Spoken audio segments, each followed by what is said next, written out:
Bonjour à tous, alors bienvenue, ici c'est Debbie Ploukino, experte en harmonisation pendant la grossesse et en postnatal pour femmes actives et conscientes. Donc aujourd'hui, j'accueille une invitée qui s'appelle Stéphanie Bagnols et qui va nous parler de son expérience en Vipassana en étant enceinte. Donc Stéphanie, tu es infirmière de profession, tu es aussi comme moi professeure de yoga et donc on s'est rencontrés au Vipassana. Donc là, moi je vous accueille depuis l'espace où je reçois les personnes en Suisse romande et puis Stéphanie qui est localisée en Suisse allemande. Donc, on s'est rencontrés lors du Vipassana qu'on a terminé là, il y a même pas une semaine, c'est ça.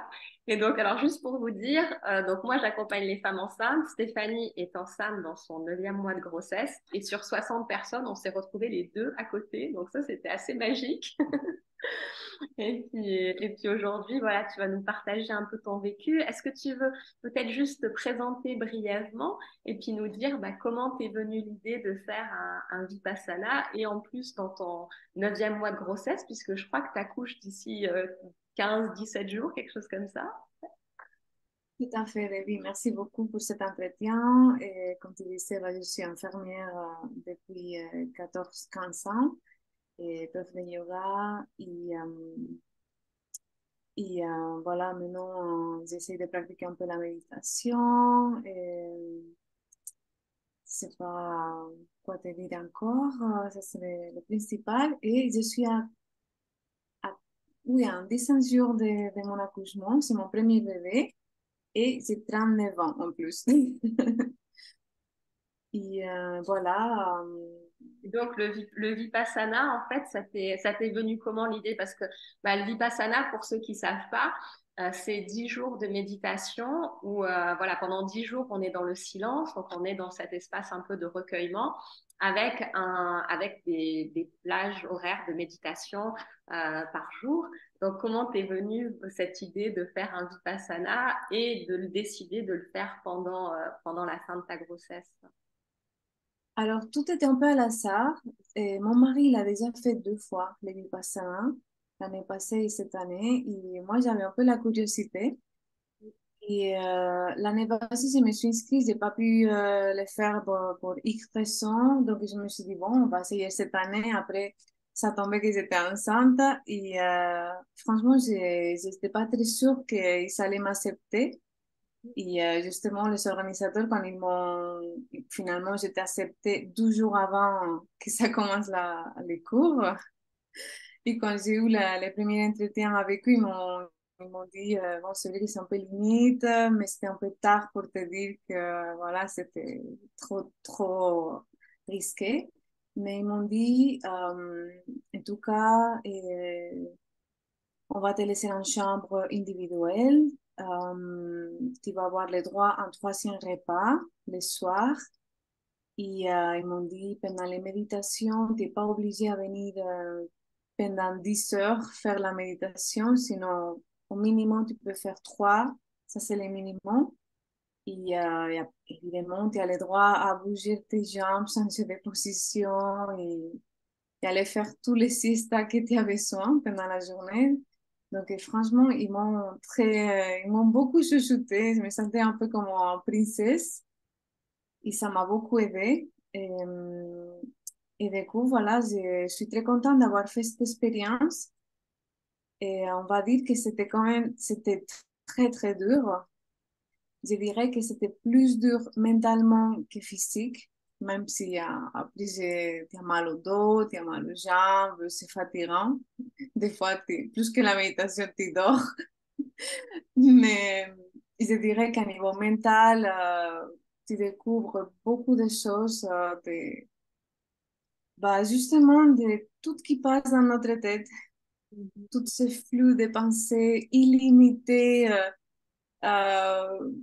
qui apparaissent sans arrêt, qui partent du passé au futur. Et vu qu'on est hypostimulé parce qu'on n'a pas le droit au téléphone, on ne peut pas parler pendant 10 jours, tu es toute seule avec tes pensées. Et c'était quand même un bon challenge. Mais voilà, je suis très contente de l'avoir fait parce que d'abord, c'est un peu se compter la vérité, de savoir qu'est-ce qui se passe dans notre tête, d'être conscient que voilà, on n'a vraiment pas besoin d'être stimulé pour qu'il y a des choses qui se mal interprètent dans notre tête. C'est justement comment on fait des liaisons de tout ce qu'on voit, on ressent, on fait des histoires. Et c'est vraiment intéressant de dire, s'arrêter, dire, voilà, calme-toi, parler justement avec notre mental, avec notre esprit et savoir être, bon, apprendre à être objectif, c'est quelque chose que j'ai appris parce que je me considère quelqu'un de très, très sensible, mais un peu trop. Disons, j'ai tendance à pleurer facilement, à trop ressentir, à être trop empathique. Et j'ai pensé toujours que c'était bien d'être comme ça, mais finalement, bon, dans la formation, je ne vais pas trop dévoiler parce que je pense que c'est quelque chose de très personnel. Et il f- si on a envie d'essayer, il faut le faire. Euh, comme prof, moi-même, à 12 semaines d'accoucher et à 39 ans, tu peux le faire. Mais voilà. Pardon, je me Non, suis non, plantée. c'est ok. Ouais, puis Euh, ça réveille aussi des émotions, hein. oui, non, je disais que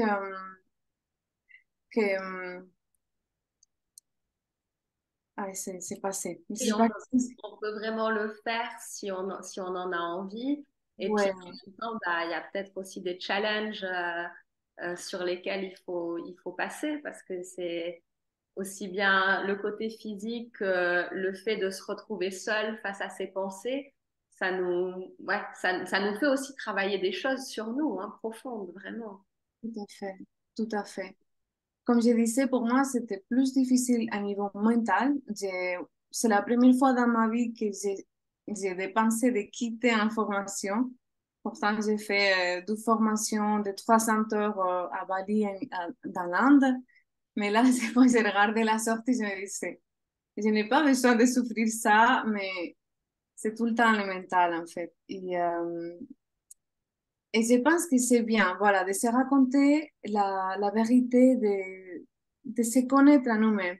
Et voilà, qu'est-ce que j'ai appris de cette formation, de cette course, c'est essayer d'être plus objective. Et on écoute beaucoup le terme équanimité, de justement euh, rester objectif dans les possibles, en fait. De pas rester accroché à certaines choses ou de refuser certaines choses. Et voilà, donc ça, c'est vrai qu'avec le yoga, j'avais déjà appris de rester le plus équilibré possible dans la vie, non? Et voilà, j'espère que je vais pouvoir appliquer tout ça dans ma vie maintenant, comme maman et aussi comme être humain. Et voilà, c'est ça que je prends de cette expérience. Ouais, excellent, excellent. Et puis alors justement, donc tu as dit que ce qui était le plus challenging finalement, c'était le mental, parce qu'on se retrouvait face à ses pensées, puis voilà, on apprenait à cultiver cette équanimité qui nous permet de bah, finalement rester neutre, qu'il y a un événement agréable ou qu'il y a un événement désagréable qui se passe, hein, c'est ça vraiment l'équanimité, ça va être de rester neutre, quoi que la vie nous présente.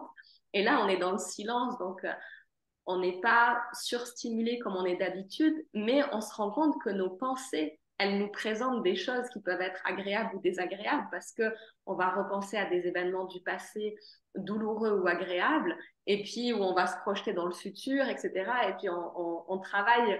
Je trouve que c'est un peu un fine-tuning par rapport à ce qu'on ressent et à enfin pouvoir écouter et voir les pensées pop-up comme ça arriver, puis dire, OK, avec ces techniques de méditation, on apprend à s'éloigner de ça et puis à pas réagir finalement. Alors que dans la vie de tous les jours, paf, on a une pensée, on a de suite une réaction physique, quelque chose qui arrive, quoi.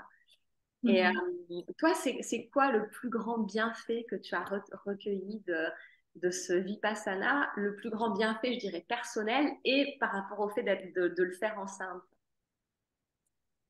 Bon, comme je disais, la objectivité de pas forcément être hypersensible à tout. Et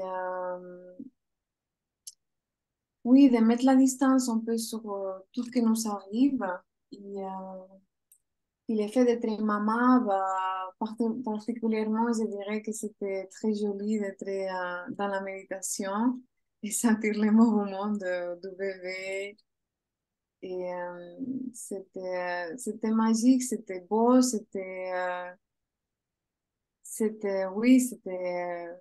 oui, oui, je garde un bon souvenir parce que c'est vrai que ça me permettait aussi d'alléger un peu la souffrance quand j'étais assise et j'avais mal aux jambes. Et le fait de sentir mon bébé et me dire, bon, tu es en train de faire un travail pour toi, mais ça va apporter des bénéfices sur ton bébé aussi parce que como être humain, como maman, bah, j'espère pouvoir le transmettre cette objectivité et pouvoir mieux gérer les choses qui vont m'arriver comme maman et dans la vie aussi, des choses voilà, des circonstances qui arrivent, qu'on n'a pas de contrôle.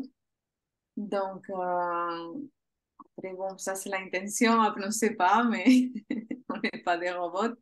Mais oui, je dirais que ça c'est un que j'espère pouvoir appliquer de mon passage dans le Vipassana. Alors, je pensais à un truc qu'on avait regardé ensemble par rapport justement au fait de faire le Vipassana pendant la grossesse. Et on avait vu un article justement où, par rapport aux gens qui se posaient la question, est-ce qu'on peut faire un Vipassana pendant la grossesse ou pas? Et donc, c'était un article qui était paru, c'était Mais un, c'est marrant, hein? c'était un interview qui avait été fait concernant le Vipassana. Je ne sais pas si je retrouve le nom du journal. C'était un interview un interview de Steve McQueen, paru dans le East-West Journal de décembre 1982 pour les Français. Donc, il disait justement, voilà, par rapport au fait qu'ils avaient vu le journaliste demander à Goenka, donc Goenka, c'est celui qui a remis un petit peu au goût du jour cette technique ancestrale de Vipassana, parce qu'il faut savoir que le Vipassana, il vient d'Inde, ensuite il est passé par la Birmanie, il a été un peu désuet en Inde, et puis de la Birmanie, grâce à Goenka, il est revenu en Inde et dans le monde entier. Et donc, il disait, est-ce que c'est difficile pour elle de rester assise? Qu'est-ce que ça peut avoir comme effet sur la mère et l'enfant? Et puis donc, Goenka du Vipassana disait, vu que ce n'est pas un exercice physique, chacun peut s'asseoir comme il lui convient et le Vipassana est merveilleux pour la femme enceinte et pour l'enfant à naître, puisque la mère crée l'enfant dans la matrice et c'est le moment propice pour donner de bonnes vibrations à l'enfant qui doit naître. Et quand quelqu'un pratique ce vipassana avec l'esprit tranquille et paisible, rempli d'amour et de compassion, toutes ces bonnes qualités imprègnent le bébé qui, à la naissance, sera alors un être humain et paisible. On croise les doigts. Et toi, justement, tu as ressenti cette paix de ton bébé déjà pendant ce vipassana. Bon, il bougeait beaucoup, hein. Je dois dire que, je sais pas si parce qu'ils étaient plus conscients vu que j'avais pas de stimuli externes, mais je les sentais bouger beaucoup. Mais on a périodiquement des entretiens avec les professeurs et elle m'a dit la même chose que, que vu qu'elle est dans le ventre, il ressent ces vibrations et qu'il capte aussi tout ce que j'entends et qu'est-ce qu'il a entendu des chants, les paroles des Roenka qu'on entendait. Donc, à mon avis, c'est un peu tôt pour dire, mais comme je te disais, pendant les Vipassana, je suis restée très, très calme. Donc, bon, je pense que on verra bien, on verra d'ici à quelques années comment le bébé il est. Là, moi, donc, qui était juste ta voisine directe, et ça, c'était vraiment ouais, quelque chose de l'univers, quoi, de se retrouver dans ma profession accompagnante de femmes enceintes et avec la seule femme enceinte de 9 mois à côté de moi. Et même si tout à l'heure tu disais que tu avais des plages aménagées, bah, je veux quand même dire aux personnes qui nous écoutent que vraiment Stéphanie, elle était quand même là la plupart du temps.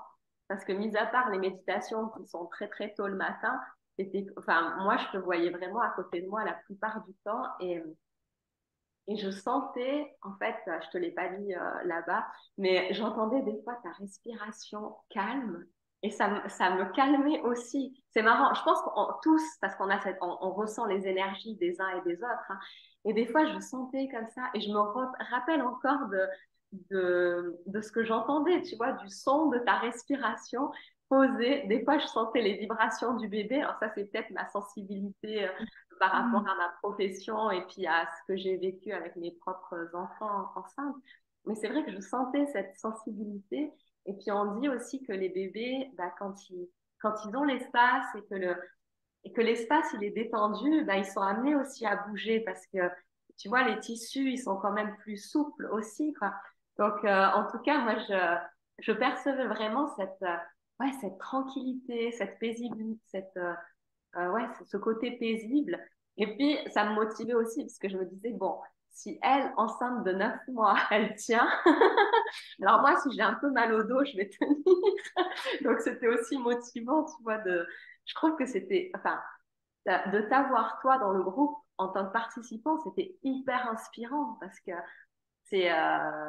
qu'on sait ce qu'on traverse, nous, en tant qu'adultes, donc se dire, bah, toi, en plus, dans ta condition, et aussi inspirant, je dirais, pour ouais, les générations à venir, parce qu'on est dans une vie tellement stressante et que là, là on atteint un niveau de paix intérieure qui est tellement, tellement fort, quoi. Et puis de se dire, bah, voilà, que tu as touché cette paix intérieure en étant enceinte et que ton bébé l'a ressenti, moi, je trouve que c'est magnifique, quoi. Bah oui, je suis d'accord avec toi. Peut-être maintenant, je réalise pas parce que il y a bon, encore l'accouchement qui s'approche. C'est un peu ma priorité maintenant. Mais aussi voir tous ces gens, parce qu'il y avait des gens de 18 ans qui faisaient déjà son 12 ans Vipassana. Il y avait pas mal de gens et ça m'a aussi positivement surpris. Bah, le fait qu'on ne pouvait pas parler, c'est le dernier jour que on en a parlé, tu m'as dit que tu travaillais comme coach pour des femmes enceintes, c'était merveilleux, quoi. C'était beau, c'était joli, non, vraiment. Et quand tu parles avec les gens, les témoins de chacune, comment chacun vive l'expérience aussi, je pense que ça vaut la peine de faire. Et humblement, je recommande à tout le monde de le faire. Et bien choisir les moments aussi, pas le faire pour le faire, mais je pense que tout le monde devrait le faire une fois dans la vie. Et je profite pour te demander, est-ce que toi, tu vas la refaire ou... J'aimerais bien, oui. Ouais, j'aimerais bien le refaire. En tout cas, alors, bon, ça fait qu'une semaine, hein, mais pour l'instant, je continue la pratique de Mhm. 2 méditations par jour. Donc, voilà, parce que ouais, j'ai envie de garder ce bienfait à l'intérieur de moi. Et puis, oui, quand j'étais sur place, je me disais maintenant que je suis tellement, ouais, fière de moi de l'avoir fait, est-ce que je vais avoir envie de refaire, etc. Parce que c'est aussi un challenge. Mais là, maintenant, je sais que oui, j'aurais envie de refaire. Parce que ouais, cet état de paix intérieure que j'ai goûté, enfin, c'est vraiment quelque chose que j'ai envie de cultiver, on va dire. Et puis je trouve que ça fait un bon break en quelque sorte dans nos vies, de se dire, voilà, pendant 10 jours, on coupe un petit peu de tout, d'avoir du temps pour soi-même, même si on a un programme assez important. Donc, ouais, j'aimerais bien. Et comment qu'est-ce que tu as ressenti après d'avoir fait cette expérience? Moi, j'ai ressenti la plus grosse expérience, c'est vraiment le fait de commencer à être neutre sur les événements qui arrivent. C'est ça, de se dire, sans tomber dans le fatalisme, mais de se dire, ok, de se rappeler que cela passera aussi, quoi. Voilà, que toutes les choses qui nous arrivent, euh, moi, j'ai grandi dans un environnement où je pouvais vite être encouragée à être catastrophée par rapport à ce qui se passait, comme si chaque fois que je prenais une décision, c'était la décision de ma vie, quoi. J'avais vraiment c'était ce que je percevais de l'environnement dans lequel je baignais. Donc, il y a cette légèreté de se dire, OK, on a pris une décision, il se passe un événement, mais de toute façon, ça va passer. Vraiment, ce signe de la roue qui tourne en continu qu'on trouve sur le site internet c'est Dama Sumaru, toi qui tourne comme ça, de se dire vraiment voilà que tout passe. Ça, c'est la chose la plus importante que j'ai retenue.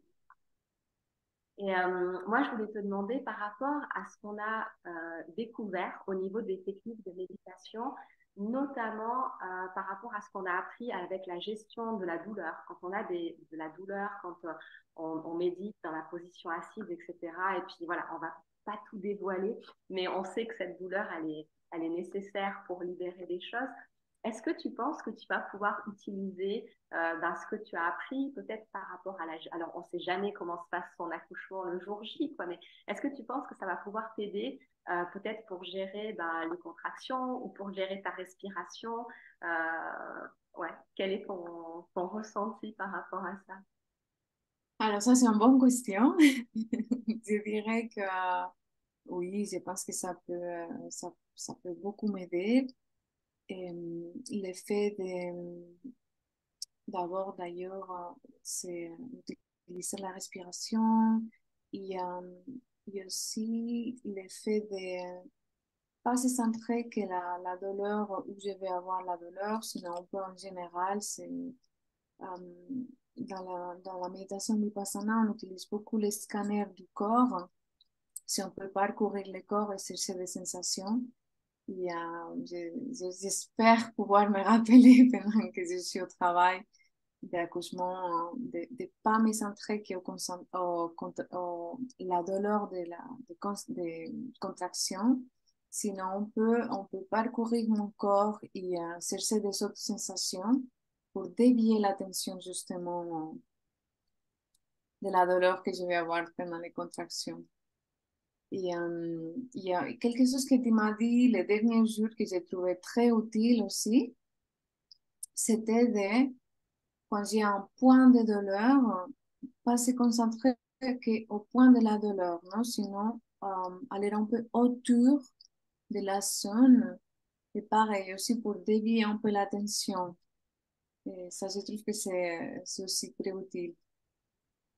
Ouais, ouais, alors complètement. C'est vrai que ça permet de vraiment voir les choses sous un autre angle et de se rendre compte qu'il y a des endroits où on n'a pas la douleur et ça dévie l'attention. Et d'ailleurs, je pensais que tu peux peut-être utiliser ouais, les bandes son de Guanca pour que ton corps se rappelle spontanément, tu vois.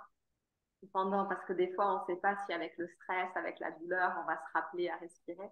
Mais peut-être que d'avoir sous la main, tu sais, les chants qui nous Ah font oui, peut-être la imprimer et la coller dans la chambre. justement sur le téléphone, tu vois. Oui, oui, oui. Mettre l'audio et puis Oui, pendant que tu es en travail, peut-être écouter parce qu'il oui, y a tu as raison. le corps qui fait que ben, ton corps spontanément, en réécoutant ces méditations dans lesquelles on a été bercé pendant 10 jours, ça va aussi l'aider à se calmer et ça va aussi Oui, probablement aider bah ton ça, bébé. ça, c'est une bonne idée. Oui. Ouais, ouais, et ça va aussi aider ton bébé à se rappeler ces ressentis-là, tu vois, parce que lui, il a entendu ces méditations pendant 10 jours. Donc, de les réécouter aussi, bah, ça va lui donner ouais, le rassurer, je pense. Oui, oui, oui, bah écoute, je vais essayer de mettre en pratique et j'essaie aussi de garder ces 2 méditations par jour, un le matin et l'autre le soir. Je pense que c'est important vu qu'on a pris cet outil qui était pratique, bah, il faut quand même pratiquer pour avoir les bénéfices. Tout ça vient pas euh, comme ça. Il faut quand même pratiquer et voilà, il faut travailler. Bon, bah super. Écoute, on arrive gentiment à la fin. Est-ce qu'il y a quelque chose d'autre que tu aimerais dire ou partager? Comment Hmm, oui, comme je disais tout à l'heure, c'est à toutes les femmes enceintes ou pas enceintes qui veulent essayer. Je pense que euh, dans les faites, dans les bons moments, ça peut être quelque chose de très positif. Et je dirais il faut pas avoir peur d'essayer. Et après, ça qui est intéressant avec les Vipassana, c'est que on n'est pas obligé à rester. On commence, on finit quand on veut, mais on n'est pas obligé à faire les 10 jours. Donc, c'est quand même, c'est bien qu'il donne cette flexibilité, non? Après, j'y vais juste mettre une petite nuance, c'est que bah, théoriquement, pour les adultes, on est quand même censé faire les 10 jours complets. Après, je pense que dans ton cas, vu que tu étais vraiment au dernier mois, ils ont été super souples en te disant, voilà, il y a la possibilité. Après, c'est vrai que vu que chaque jour, on apprend aussi des choses différentes, même si ce que je trouve très très bien, c'est les échanges qu'on a avec les teachers, parce que ça nous permet de nous rassurer aussi et puis de nous donner un peu le courage ou la force de se dire, allez, one more day, on continue un jour de plus. Et je trouve aussi la satisfaction qu'on a quand on arrive à la fin du cycle, elle est immense en tant que satisfaction personnelle, en tant que ressenti, quoi.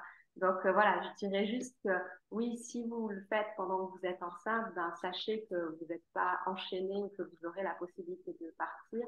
Après, si vous le faites voilà, dans le reste, en dehors de la grossesse, partez quand même dans l'esprit de vous dire autant que possible, je fais le maximum pour tenir ces 10 jours parce que c'est là où vous allez en retirer le plus de bienfaits. Et puis, voilà, ça va vous permettre peut-être aussi à avoir une vision différente sur les difficultés de la vie, puis de se dire, bah, OK, ce jour-là, c'est challenging, et puis demain, ça ira mieux, et ça nous aide aussi à rentrer voilà, dans ce circuit de mouvement, en fait, et que tout est en mouvement, et que même ce qui est difficile finit par passer. Oui, comme tu disais aussi, tout ça, ça va passer, la douleur, les pensées, tout c'est un continu flux. Donc, il faut, l'idéal, c'est vraiment de faire les 10 jours, ça c'est clair, pour vraiment avoir les bénéfices. Et les derniers jours, on sent un bonheur, une satisfaction. Et je pense que c'est très enrichissant de parler avec les autres participants. Je pense que c'est très, oui, c'est un des meilleurs moments pour moi, hein. Franchement, c'est très inspirant de pouvoir parler avec tous vous et connaître un peu l'histoire de chacune. Oui, vraiment, ça vaut la peine de faire.